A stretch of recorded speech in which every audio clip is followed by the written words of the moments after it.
함께 하신 하나님께 감사드리고 여러분께도 감사합니다. 3일 후면은 8.15 광복절이죠. 해방이라는 것은 우리를 얽매였던 것들로부터 자유를 얻는 것을 말하죠. 여러분의 삶에 얽매이는 것이 있다면 하나님의 은총으로 풀어지고 참으로 자유롭게 하나님을 예배하시는 그런 사람들 되시기를 바랍니다. 그날 저녁은 유단히 별이 반짝거렸습니다. 온 하늘에 보석처럼 별들이 꽉 차 있었고 그것을 바라보는 마음은 흐뭇하고 설레기까지 했습니다. 제가 초등학교 5학년 때 여름 성경학교 저녁 시간을 마치고 교회 밖을 나오면서 바라본 하늘의 모습이었습니다. 곳곳에 별들이 곧 쏟아질 것처럼 박혀있는 그 모습을 보면서 하나님이 정말 살아계시는구나 하는 하나님 체험을 처음으로 하게 된 순간이었습니다. 그 후로도 저는 하늘 보기를 좋아했습니다. 틈만 나면 하늘을 바라보고 저녁에는 특별히 별을 바라보는 그런 일들을 많이 가졌습니다. 달이 환하게 빛나면 그 주변에 반짝이는 커다란 2개의 별이 있고 또 그 별 주변에 많은 별들이 흩어져 있죠. 언제부터인지 우리가 살고 있는 이곳 하늘에서 별이 보이지 않았습니다.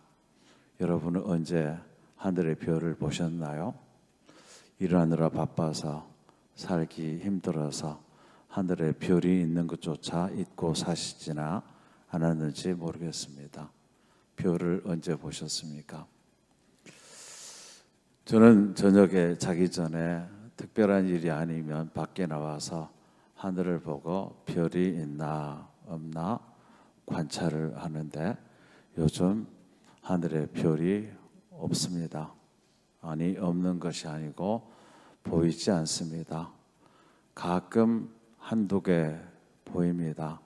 제 아내는 저보다 눈이 밝아서 조금 더 보인다고 하는데 대부분의 날은 하늘에서 우리가 별을 볼 수가 없습니다. 얼마 전에 제가 달라스 텍사스를 다녀왔는데 다녀오는 길이 저녁 비행기였습니다. 깜깜한 밤에 비행기를 타고 오면서 제가 마침 창가에 앉아 있어서 별이 있나 하고 살피는데 텍사스에서 버지니아에 오는 동안 내내 하늘을 바라보았지만 별을 하나도 발견할 수가 없었습니다. 별이 왜 안 보일까? 별이 다 다른 곳으로 출장을 갔나 하는 마음에 공부를 좀 했습니다. 그랬더니 그런 내용이 나오더군요. 현대 사회는 도시가 발달하면서 도시가 불을 밝게 빛내고 있고 특별히 최근에는 전력 사용을 줄이기 위해서 개발한 것이 LED 전등인데 LED 불빛은 하늘로 올라가면서 저 하늘 한 공간에 보라색 막을 형성한답니다. 그래서 별들이 보이지 않게 가려버린다고 하는데 미국은 지방에까지 전부 다 도시화가 되어 있어서 별이 잘 보이지 않고 유타주에 가면은 별을 좀 잘 볼 수 있다. 그런 기록을 봤습니다. 어둠이 별을 가리는 것이 아닙니다. 우리에게 어둠이 있을 때, 힘들 때 오히려 별은 더 찬란하게 빛을 발하고 우리에게 신비한 것들을 알려주죠. 그런데 어둠이 아닌 빛의 오염이나 공기 오염이 있을 때는 우리가 별을 바라볼 수가 없게 되죠. 어두운 밤에는 오히려 별들이 더 밝게 빛나는데 오염이 둘러싸여 있으면은 별들을 관찰할 수가 없다. 그 모습을 보면서 우리가 세상 살기가 편해질수록 하나님에 대한 관심은 무뎌지는 것이 아닌가. 세상을 밝게 하면 할수록 내가 가진 소유가 내 삶을 밝혀주면 밝혀줄수록 하늘의 신비로움은 사라지고 나도 모르는 사이에 내 영혼의 신앙의 모습이 오염되는 것은 아닌가 하는 안타까움이 생겼습니다. 최근에 본 소설이 하나 있습니다. 그 소설 내용은 공상과학에 관한 것인데 우리 인류 역사 가운데 4번 이상의 빙하기가 있었죠. 빙하기는 온도가 섭씨로 마이너스 80도까지 내려가서 모든 생물이 다 죽을 위기에 처한 그런 것들이죠. 제가 본 그 소설에도 보니까 과학이 발전하고 있는 어느 날 유성 하나가, 별똥별이죠, 하나가 지구에 부딪히면서 먼지가 많이 일어나고 그 먼지가 지구를 감싸고 있으면서 태양 빛을 또 태양열을 받지 못해 빙하기가 된 그런 것을 말하고 있었습니다. 그 빙하기로 인해서 사람들은 다 죽고 하나도 남지 않았습니다. 대신 사람들이 만들어 놓은 로봇들이 살아가는 새로운 세상이 된 그런 내용들입니다. 우리가 자칫 이 세상을 오염시키고 있다가 빙하기 아닌 또 다른 빙하기가 오면 어떨까 하는 걱정도 있습니다. 최근 뉴스를 보니까 요즘 AI를 넘어서 AGI가 개발되면서 지금 AI는 자료를 넣어주면 자료를 활용해서 정보를 제공하는데 새롭게 개발된 AI는 논란이 많았습니다만 정보가 없이도 우리 사람처럼 똑같이 생각하고 감정을 느끼고 행동하는 그런 형태여서 이런 지능을 그대로 내버려 두면 인류의 미래가 어떻게 될까. 그래서 여러분도 잘 아시는 유명한 자동차 기업의 대표인 그분은 그 새로운 로봇과 새로운 지능 때문에 인류가 멸망할 수도 있다. 정부가 빨리 그 기준을 만들어야 한다 하는 것도 말하고 있는 것을 봤습니다. 우리가 밤하늘을 보면서도 별을 보지 못한다면 안타까움이죠. 우리 신앙생활에 세상 일에 몰두하다가 어떤 오염이 우리를 사로잡고 있어서 하나님의 신비로움과 우리를 향하신 하나님의 애틋한 마음과 그 사랑과 나를 위해서 꿈꾸시는 하나님의 그 멋진 매력을 상실한다면 그것이 우리에게 아픔이 아니겠는가 하는 생각이 듭니다. 그래서 하나님께서는 우리에게 훈련하시고 또 아브라함도 훈련한 것으로 보입니다. 아브라함을 생각하면은 무엇이 떠오르십니까? 여러 가지 떠오르는데 그 주제의 핵심 가운데는 기다림입니다. 하나님께서 잘 살고 있는 아브라함에게 말했습니다. 내 고향 집을 떠나라 말씀하셨죠. 그러면서 덧붙여 하신 말씀이 너로 큰 민족을 이루고 내게 복을 주어 내 이름을 창대하게 하리라. 이 말은 자손이 번창할 것이다 하는 축복이죠. 고대 사회에서 축복은 자손 번창의 최고였습니다.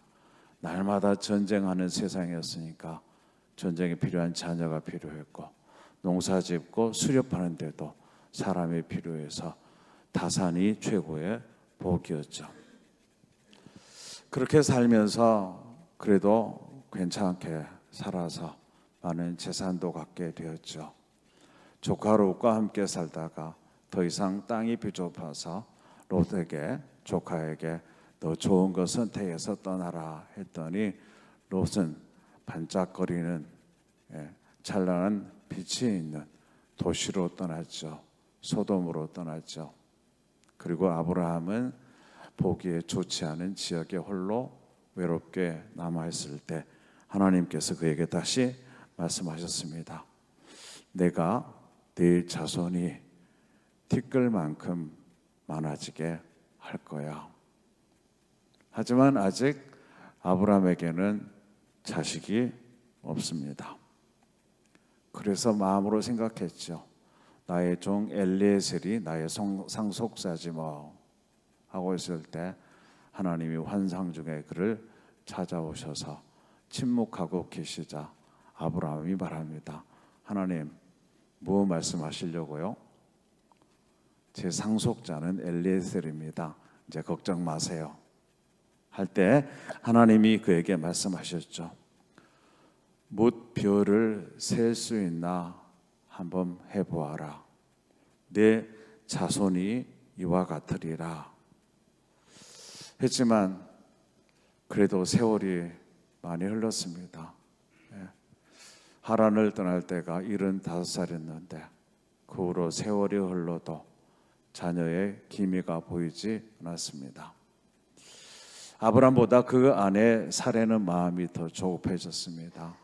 당시 사회에서 아들을 낳지 못하는 여인은 수치를 당해야 했으니까요. 수치심이 그를 사로잡았고 두려움이 그를 사로잡았습니다. 그래서 남편에게 얘기했죠. 여보, 우리 더 이상 기다리기 힘이 드니까 내 몸종인 하갈과 함께 하룻밤 지내세요. 얘기했죠. 그리고는 이스마엘이 태어났습니다. 하나님은 그러나 그것이 다 됐다고 말씀하시지 않았죠. 내 씨는 그것이 아니다 하셨고 그가 100살 되었을 때 결국 아들을 낳았습니다. 그 아들의 이름이 여러분이 잘 아시는 이삭이죠. 병력 같은 일이 생겼습니다. 하나님께서 아브라함에게 또 요구하셨죠. 그 이삭을 나에게 번제로 바쳐라. 번제로 바쳐라. 여러 가지 갈등도 있었고 어려웠었겠지만 아브라함은 결단하였습니다. 그를 사로잡고 있었던 오염을 다 벗어버리기로 했습니다. 두려움도 벗어버리고 수치스러움도 벗어버리고 아내에 대한 미안함도 다 벗어버리고 오직 하나님만 바라보기로 작정했죠. 그래서 모리아산으로 가서 그 아들을 하나님께 바치는 순간 하나님이 멈추게 하셨죠. 그리고 하신 말씀이 있습니다. 내가 네게 큰 복을 주고 네 씨가 크게 번성하여 하늘의 별과 같고 바다의 모래와 같게 하리라. 근데 그 일이 있고 나서도 자식의 소식이 들려오지 않습니다. 100살이 되서야 아들을 낳았고 그 아들이 한 15살쯤 돼서 장가들어서 아이를 낳았으면 좋을 텐데 웬일인지 모르지만 장가도 늦게 가죠. 40살에 장가 갔습니다. 그리고 빨리 아들을 낳아주기를 바랬는데 아들을 금방 낳지 못하죠. 결혼하고 나서 또 20년 세월이 흐른 다음에 60이 돼서야 아들을 겨우 낳게 되었죠. 이렇게 되니 아브라함의 나이는 160세가 되었습니다. 이걸 보면서 저는 생각했습니다. 하나님이 뭘 가르쳐 주시는가? 믿음은 기다림이다. 믿음은 기다림이다. 왜 그럴까요? 믿지 못하면 기다릴 수 없습니다. 수치심에 또 의심에 오염되어 있을 때 사례는 그 아내로서의 역할을 다하지 못한 자신을 대신해서 다른 여인을 소개하곤 했죠. 신뢰하지 않으면 기다릴 수 없습니다. 그래서 믿음은 기다림이고 고린도전서 13장에 보면 사랑도 기다림이라고 인내하는 것이라고 그렇게 말하고 있습니다. 창세기 그 사건 이후에 아브라함에 관한 기록을 보면은 아브라함은 더 이상 의심하는 일을 하지 않습니다. 그러면서 그때 아브라함을 스스로 혼자 생각해 봤습니다. 힘들고 어려울 때 뭐 했을까? 하나님이 말씀하셨죠. 바다의 모래알처럼 하늘의 별처럼 많게 하리라. 아브라함은 이제 그에게 있었던 오염을 다 벗어버리고 하나님의 그 약속을 붙들었을 것 같습니다. 그래서 제가 처음 설교 제목을 생각했을 때 그렇게 했습니다. 모래톱에 앉아 밤하늘에 별을 해다. 그렇게 했어요. 모래톱은 뭡니까? 하나님의 약속이 있죠. 모래알처럼 약속 위에 앉아 밤하늘에 별을 해다. 별이 뭡니까? 약속이 있죠. 약속 위에 앉아 약속을 바라본다. 근데 밤 세상은 아직도 어둡다. 근데 그 어둠 속에 하나님의 반짝이는 약속들, 별들이 도사리고 있으니까 아브라함은 모래톱에 앉아서 하늘의 별을 헤면서 하나님의 약속을 기다리고 있지 않았을까? 신앙은 기다림입니다. 여러분 혹시 뭔가 조급한 마음이 있으십니까? 기다리셔야 할 겁니다. 하나님의 때까지 기다리시기 바랍니다. 오늘 읽은 말씀은 호세아 14장인데 호세아서 마지막 장이죠. 호세아서 앞부분에 보면은 하나님의 아픈 마음이 나옵니다. 어떻게 얘기하십니까? 너는 내 자식이 아니다. 너는 내 백성이 아니다. 너는 내 호적에 없어. 호적 파버릴 거야. 그런 말씀이 나오고 13장까지는 쭉 해서 악한 모습이 나열되죠. 고멜의 방탕한 모습. 하지만 끝까지 참고 기다리며 돈을 줘서까지 그 아내를 버리지 않고 데려오는 호세아의 모습을 통해서 끝끝내 참고 기다리시는, 그러면서 그 자식들이 잘 될 것을 꿈꾸시는 하나님의 모습이 이 호세아서에는 잘 그려져 있습니다. 오늘 이 말씀 가운데 들어있는 하나님의 약속이 오염된 우리의 씨앗 때문에 하늘의 별을 볼 수 없는 것처럼 가리워져 있다면 무엇이 나를 가리고 있는 오염인가 생각하며 걷어내는 작업을 하시기를 바랍니다. 오염을 걷어내야 신선하고 다정한 하나님의 마음을 느낄 수 있기 때문에 그렇죠. 그런데 백성들은 돌아올 줄 모릅니다. 선지자가 물어보면 우리 하나님을 섬기고 있습니다. 하나님을 예배하고 제사하는데요. 하는데 그들의 신앙이 하나님과 더불어 다른 것들에 오염되어 있습니다. 맑은 물이 여기 한 잔 있습니다. 이 맑은 물 속에 오염된 더러운 것이 아주 조금 들어있으면 이 물을 제가 마실까요? 마시기 힘들죠. 오염은 그런 것입니다. 하나님을 섬긴다고 하는 백성들이 오염되어 있어서 하늘에 있는 별처럼 영롱하게 우리를 향하여 반짝거리며 용기를 주고 있는 그 별을, 하나님의 별을 보지 못한다면 하나님 아버지는 그런 우리를 보시면서 얼마나 애달파 하실까, 안타까워 하실까 하는 거죠.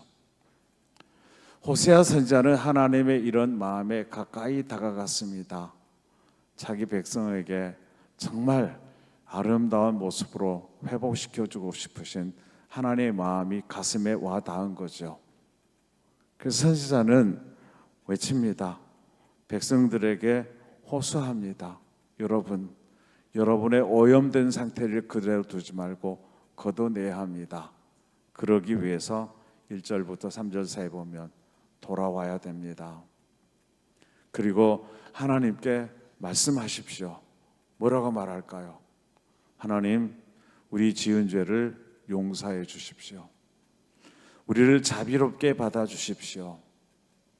우리가 수송아지를 드리는 대신에 입술을 열어 주님을 찬양하겠습니다. 수송아지를 드리는 대신에 입술을 열어 찬양한다. 이 말이 무슨 말일까요? 형식적인 신앙생활은 버리고 진실한 마음으로 내 영혼이 하나님을 찬양하는 그런 신앙을 하겠습니다. 그리고 선지자는 계속 얘기합니다. 돌아와라. 하나님께 말씀드려라. 그리고 세 번째, 다짐해라. 우리가 다시는 방황하지 않겠습니다. 하나님만 바라보겠습니다. 그래서 1절에 돌아오라 하는 이 돌아오라는 말은 방향을 뜻하는 단어가 아닙니다. 귀착을 뜻하는 단어입니다. 딱 정해놓고 꼼짝하지 않고 옮기지 않고 있는 그런 귀착을 의미하죠. 이랬다 저랬다 방황하지 말고 하나님께 귀착하여 거기 머물러라 하는 말이죠. 2절에도 돌아오라는 표현이 있는데요, 거기 돌아오라는 표현은 방향을 뜻하는 표현입니다. 길을 하나님께로 향하여 돌아오라 하는 것이죠. 그리고 다짐하라고 얘기합니다.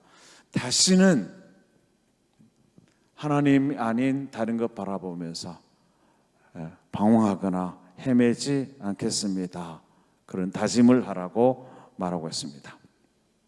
그렇다면은 이 이스라엘 백성들이 걷어내야 될 오염은 무엇이었을까? 그 오염으로 인하여 하늘이 보이지 않고 갈팡질팡하고 있는데 그 오염은 무엇이었을까? 우리 대한민국이 지정학적으로 어려운 위치라고 얘기하죠. 강대국들에 둘러싸여 있습니다. 위로는 중국과 러시아가 있고 아래로는 일본이 있고 저 태평양 건너는 미국이 있고 아주 조그만 나라가 어려운 환경에 처해 있죠. 마찬가지로 이스라엘도 마찬가지였습니다. 아프리카에서 유럽 위로 올라가려면 통과해야 되는 작은 다리 같은 역할을 하는, 위로는 강대국 아수르가 있고 남으로는 강대국 애굽이 있었죠. 아수르가 쳐들어오면 얼른 애굽으로 갔습니다. 뭘 가지고 갈까요? 금은부와 돈 싸들고 갑니다. 그리고 왕이 얘기합니다. 형님, 우리 좀 도와주세요. 돈은 얼마든지 드릴게요. 애굽이 쳐들어오고 변질해서 마음이 변해서 쳐들어오면 얼른 북쪽 아수르에게 가서 얘기합니다. 돈 드릴 테니, 금은보화를 드릴 테니 우리를 도와주세요.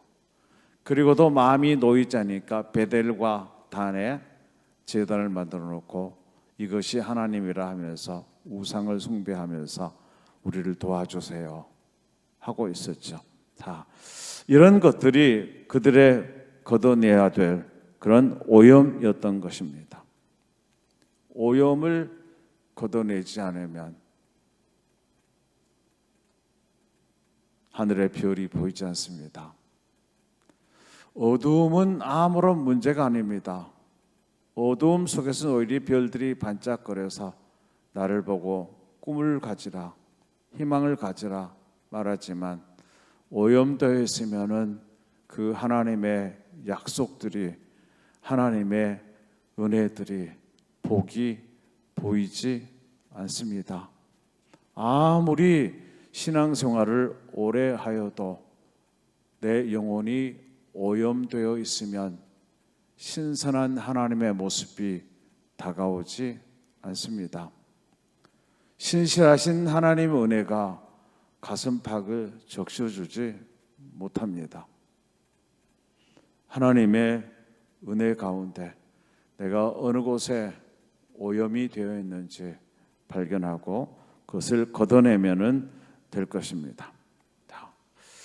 오늘 말씀 보면은 그런 것들이 질병이라고 얘기를 하고 있죠. 하나님을 반역하는 질병이라고 얘기합니다. 병은 고치지 않으면 고생하다가 결국 죽고 맙니다. 이 반역을 개역 성경이나 개역 개정 성경에는 패역이라고 하는데요. 등을 돌리고 있다 하는 모습이에요. 등을 돌리고 있다. 하나님과 사귀고 하나님을 섬긴다 하고 있는데 잘 들여다보니 오염이 되어서 등을 돌리고 다른 것을 보고 있다 하는 그런 말이죠. 여전히 하나님께 예배하고 하나님을 믿는다고 하지만 병든 오염된 믿음인 것을 보고 있습니다. 하나님은 그들을 보면서 너희를 버리겠다 하지 않고요.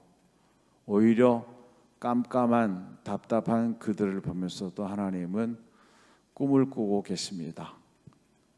내 백성이야.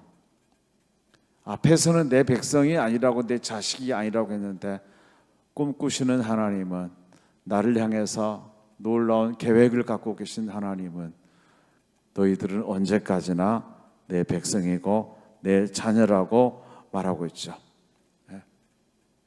그래서 이렇게 말씀하시죠. 돌아오기만 해봐라. 내가 가만두지 않겠다. 한데 가만두지 않는다는 말이 부정적인 의미에 가만두지 않은 것이 아니고 좋은 의미에서 가만두지 않는다는 것입니다. 제가 전에 한번 말씀드렸던 거 기억하실지 모르겠습니다. 에덴 동산에서 아담과 하와는 범죄하였습니다. 하나님이 금지하신 과일을 따먹었죠. 그리고 하나님께서 이름을 부를 때 무릎 꿇고 하나님 잘못했네요 하지 않고 변명으로 일삼았죠. 아버지 하나님은 그들을 하지 않을 수 없었습니다. 그래서 에덴에서 추방하셨죠. 공의로우신 하나님 모습입니다. 근데 그냥 보내시지 않고 어떻게 보내셨습니까? 수치당하지 않도록, 창피당하지 않도록 가죽 옷을 지어펴 보내시는 다정하고 사랑 가득한 어머니의 모습이었죠. 지금 이 호세아서 14장 마지막 부분에도 그 어머니의 모습이 들어있습니다. 그래서 그들이 돌아오면은 5절을 보면요, 내가 이스라엘 위에 이슬처럼 내릴 것이니 나는 그들의 이슬이 될 거야 라고 했습니다. 나는 그들의 이슬이 될 거야. 여러분, 이슬 생각하면은 어떤 감정, 어떤 마음이 되십니까? 이슬 생각하면은 기분이 상하십니까? 아침 이슬에 금방 솟아오른 태양이 반짝 비춰주면은 그 모습이 어떻습니까? 이슬은 작은 모습이고 소리 없이 조용히 오지만, 그래서 관심을 두지 않으면은 보이지도 않지만 이슬은 살며시 내려서 나를 신선하게 만들어주죠. 아름답게 만들어주죠. 맑고 상큼하게 해주죠. 하나님의 관심은 하나님의 아들이요 딸인 우리를 상큼하게, 신선하게, 멋지게, 영롱하게, 아름답게 만들어주고 싶으신 거죠. 그런데 오염 속에 사로잡혀 있으면은 그것이 보이지 않습니다. 그래서 하나님이 말씀하십니다. 그들이 돌아오기만 하면 내가 그들의 오염을 다 벗겨줄 거야. 우리에게 하라고 요구하시지 않고 우리에게는 하나님 앞으로 오기만 하면은 하나님이 그것을 다 벗겨주시겠다고. 그래서 하나님 안에 오면은 일어나는 것들이 변화죠. 제가 아는 어떤 분이 계신데, 제가 그전 모습은 잘 모르지만 전에는 그렇게 살지 않았다고 그래요.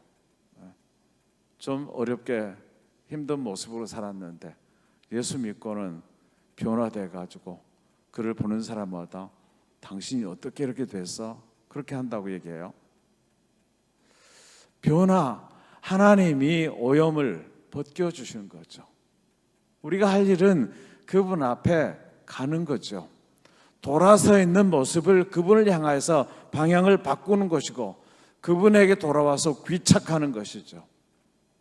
그러면 하나님께서 나를 고쳐주시고 이슬처럼 나를 어루만지셔서 나를 상큼한 사람으로 만들어 주신다. 여러분, 저도 이제 노인이 되어가고 좀 노인이 됐는지도 모르겠습니다만 노인의 특징 가운데 하나가 뭡니까? 했던 말 또 하고 했던 말 또 하고 했던 말 또 생전 처음 하는 것처럼 하고 그러지 않습니까? 새로움이 없어지죠. 싱싱함이 없어지죠. 근데 하나님 안에 있으면은 나이가 들어도 하나님이 나를 젊은이처럼 어린아이처럼 싱싱하고 생생하게 만들어줄 수 있다는 그런 약속이고 하나님의 꿈입니다. 하나님은 여러분의 교회도 이슬처럼 오셔서 만져주시기를 원하십니다. 그래서 상쾌한 교회, 신선한 교회, 상큼한 교회 만들고 싶으십니다. 여러분 한 분 한 분도 하나님이 사랑하기 때문에 얼마나 사랑하십니까? 얼마나 사랑하십니까? 사람들이 물으니까 하나님께서 표현하실 수가 없어서 하신 일이 있습니다. 내가 이렇게 사랑한다. 그게 뭡니까? 예수님의 십자가죠.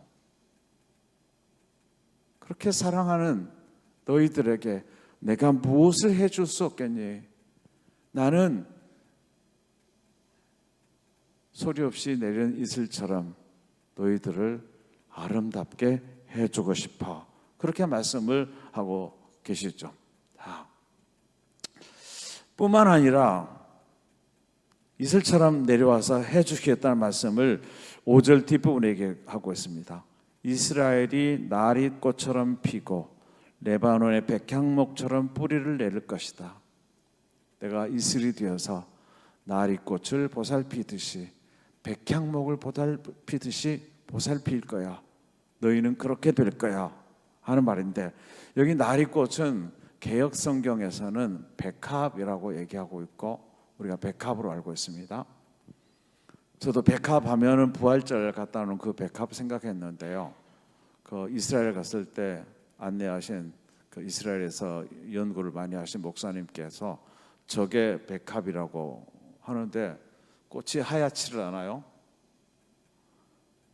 빨간색 또는 정말 잉크색 꽃인데 우리가 부활절을 보는 백합보다 훨씬 더 예뻐요. 훨씬 더 아담해요. 그리고 이스라엘 전역에 많이 피어 있어요. 하나님께서 돌아오는 그 사람들에게 이슬처럼 하나님이 살며시 만들어서 그 나리꽃처럼 향기 있게 할 거야. 아름답게 할 거야. 하나님의 관심은, 돌아온 우리들에게 하나님의 관심은 첫 번째, 오염을 벗겨주고 거기에 이슬로 나를 씻어주셔서 아름답게 하고 향기롭게 할 거야. 하나님 관심이 있죠. 그리고 더 얘기합니다. 레바논의 백향목처럼 뿌리를 내릴 것이다. 백향목은 매우 키가 크고 우람하죠. 거기다 향까지 있어서 백향목 향이 질병을 치료한다고 그러죠. 든든하게 뿌리 내리게 할 거다 하는 거죠. 근데 이 모든 작업은 하나님께 돌아와서 기다림 속에서 일어납니다. 조급하면 포기하죠. 기다림 속에서 아름답게, 더 아름답게 만들어질 것입니다. 하나님은 헛수고하시는 분이 아니니까 기다리면 기다릴수록 더 아름다운 모습으로 우리에게 나타나게 될 것입니다. 여러분의 교회가, 여러분의 비즈니스가, 여러분의 가정과 자녀들이, 여러분 각자가 그렇게 될 줄 믿습니다. 왜요? 하나님의 관심이, 하나님의 꿈이 나를 멋지고 향기롭고 든든하게 만드는 것이니까요. 하나님의 교회를 그렇게 만드는 것이니까요. 그러면은 7절 말씀 보면은 유명해질 것이다, 그런 표현이 있어요. 레바논의 백향목처럼 유명을, 그 앞에 다 있습니다. 여러 가지가요. 하나님의 그늘에서 농사를 지어 곡식을 거둘 것이다. 평화롭게 될 것이다. 여러분 개인이, 가정이, 여러분 교회 평화로우십니까? 평안하십니까? 평안하시면 한번 대답 크게 해보세요. 여러분 평안하십니까? 네. 평안한 것보다 더 좋은 행복이 있을까요? 많이 소유하고 평안하지 않은 것이 좋습니까? 적게 가졌을지라도 평안한 것이 행복입니까? 하나님이 너희를 평안하게 해주겠다. 그리고 레바논 포도처럼 유명해질 것이다. 이건 뭘까요? 좋은 소문이 나게 될 것이다. 여러분 교회, 서울 장로교회 소문이 갈수록 하나님의 보살피심으로 이슬 같으신 하나님이 하루도 빠지지 않고 끊임없이 만져주심으로 은혜로운 좋은 소문이 퍼져날 줄을 믿습니다. 그런 상태가 되면은 마지막 8절에 그런 말이 있습니다. 우리는 더 이상 우상들과 상관이 없습니다. 사람들이 그런 고백을 한다는 말이에요. 이 말은 달리 말하면 무슨 뜻일까요? 우리는 하나님만 사랑합니다. 같이 한번 해볼까요? 하나님만 사랑합니다. 그랬더니 하나님께서 들으시고 하시는 말씀이 그 다음에 나옵니다. 내가 너를 지켜주마. 내가 너를 지켜주마. 여러분 교회, 여러분의 목사님, 여러분의 세우신 교회 지도자들, 여러분 개인, 가정, 하나님이 다 지켜주실 줄 믿습니다. 그리고 말씀하십니다.